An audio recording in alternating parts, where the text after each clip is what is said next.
Selamat datang pemirsa, Pasuruan Info hadir di pekan libur Anda bersama dengan pembawa acara yang akan memberikan berita-berita top 5 minggu ini.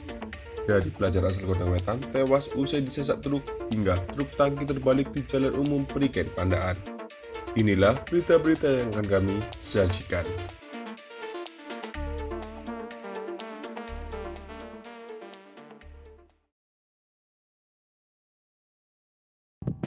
Naasnian Nasib Bimo, 15 tahun, remaja asal Desa Gayam, Kecamatan Godang Wetan, Kabupaten Pasuruan, kecelakaan Senin 14 Agustus dini hari. Korban mengalami kecelakaan lalu lintas di Jalan Raya Tanggulangin, Desa Sladi, Kecamatan Kejayan, Kabupaten Pasuruan.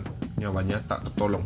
Sebelumnya, Minggu 13 Agustus sekitar pukul 5 sore, Bimo pergi ke Malang. Ia mengendarai sepeda motor Honda Vario bernomor N2958 VAP.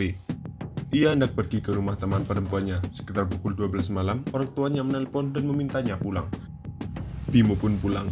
Naas ketika memasuki Desa Seladi, Kecamatan Kejayan, korban mengalami kecelakaan lalu lintas. Pihak keluarga yang mendapatkan informasi ini langsung menuju tempat kejadian perkara. Mereka langsung membawa pulang jenazah korban.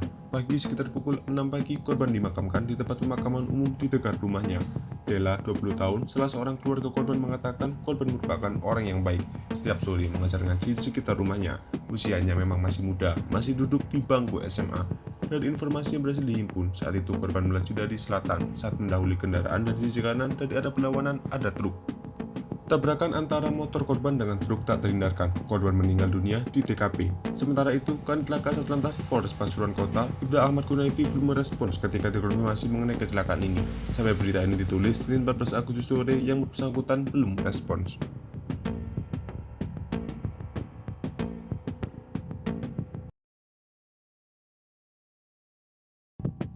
Konfederasi Serikat Buruh Seluruh Indonesia atau KSBSI mendatangi Taman Safari Perigen 2 Perigen Kabupaten Pasuruan Selasa 15 Agustus. Mereka meminta 8 karyawan satpam yang di PHK dipekerjakan kembali. Koordinator aksi, Ahmad Soim menjelaskan terkait belum diberikannya hak-hak normatif yang sudah diatur dalam Undang-Undang Ketenagakerjaan, serta tidak sesuai dengan ketentuan perundang-undangan kepada anggota.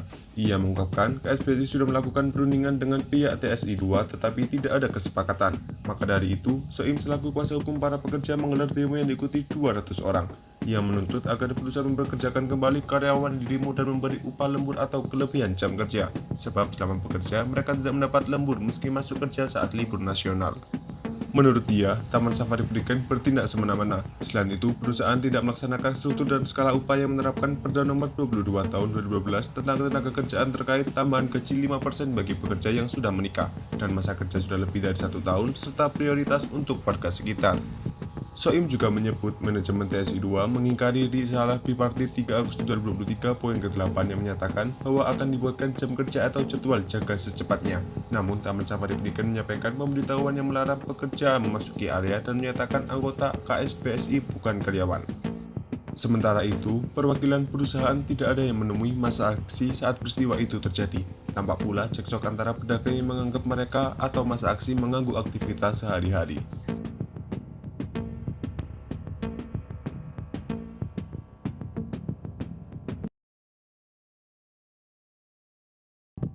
Sebuah insiden terjadi di Jalan Umum Perigen Pandaan, Desa Pelintahan, Kecamatan Pandaan, Kabupaten Pasuruan saat sebuah truk tangki mengangkut air terbalik. Kecelakaan ini terjadi pada Rabu 16 Agustus sekitar pukul 10.45 pagi. Ibda Gatot, Kanit Polsek Pandaan mengungkapkan bahwa dalam kejadian ini tidak ada korban jiwa. Namun, truk yang terbalik ini melintas melewati pagar rumah salah satu warga.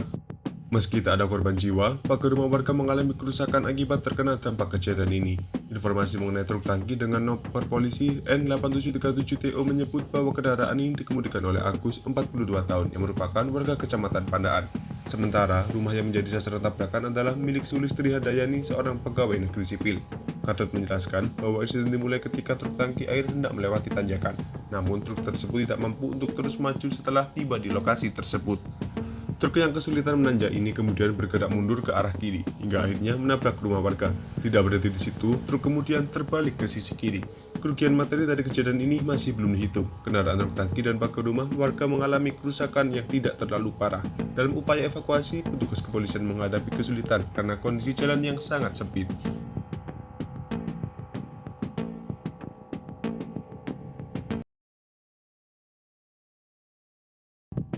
Dalam rangka memperingati detik-detik bersejarah proklamasi kemerdekaan Republik Indonesia yang ke-78, Polres Pasuruan melaksanakan kegiatan istimewa peringatan detik proklamasi di 4 persimpangan jalan utama di Kabupaten Pasuruan.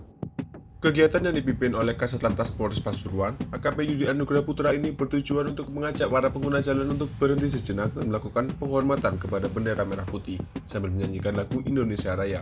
Sejumlah kendaraan roda 4 yang berhenti juga diberikan hadiah aksesoris bendera merah putih. AKP Yudi Anugrah Putra, Kamis 17 Agustus menjelaskan ada 4 titik persimpangan jalan strategis, yaitu Simpang 4 Gudang Garam Mangil, Simpang 4 Pandaan P21, Simpang 3 Purwosari, dan Simpang 3 Alun-Alun Mangil. Selama beberapa menit, para pengguna jalan diajak untuk merasakan momen bersejarah ini dengan menundukkan kepala sejenak, menyatukan tekad dalam semangat perjuangan yang telah dirintis oleh para pahlawan. AKP Yudi Anugrah Putra menambahkan, tujuan dari kegiatan ini adalah memberikan kesempatan kepada masyarakat yang tidak bisa menghadiri upacara resmi untuk tetap merayakan melalui menghormati momen bersejarah, penghormatan bendera merah putih, dan nyanyian lagu kebangsaan. Polres Pasuruan berharap agar semangat persatuan dan nasionalisme tetap berkobar dalam diri warga. Kegiatan ini menjadi bukti nyata bahwa semangat kemerdekaan yang diwariskan oleh para pendahulu masih hidup dan terus menginspirasi generasi saat ini.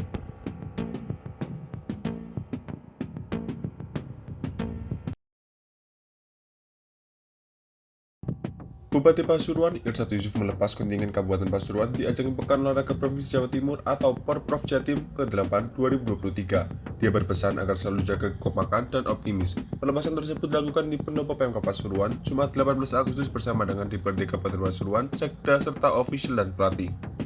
Menurutnya, olahraga merupakan salah satu kebanggaan dari masyarakat Kabupaten Pasuruan. Terlebih saat ini, Kabupaten Pasuruan mengirimkan 445 atlet perwakilan dari 35 cabang olahraga atau cabur.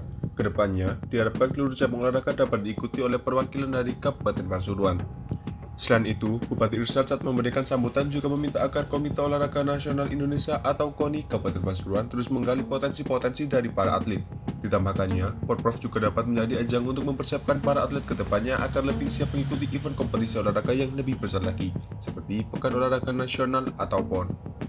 Maka dari itu, sudah sepatutnya pemain tetap menjaga kekompakan dan memperhatikan arahan dan pelatih maupun ofisial. Kebutuhan nutrisi, kata Bupati, juga perlu diperhatikan agar para atlet tetap dalam kondisi yang fit. Di akhir arahannya, Kepala Daerah berharap Kabupaten Pasuruan dapat meraih posisi sesuai dengan target yang diharapkan, yakni di peringkat kelima dalam ajang Porprov Jatim.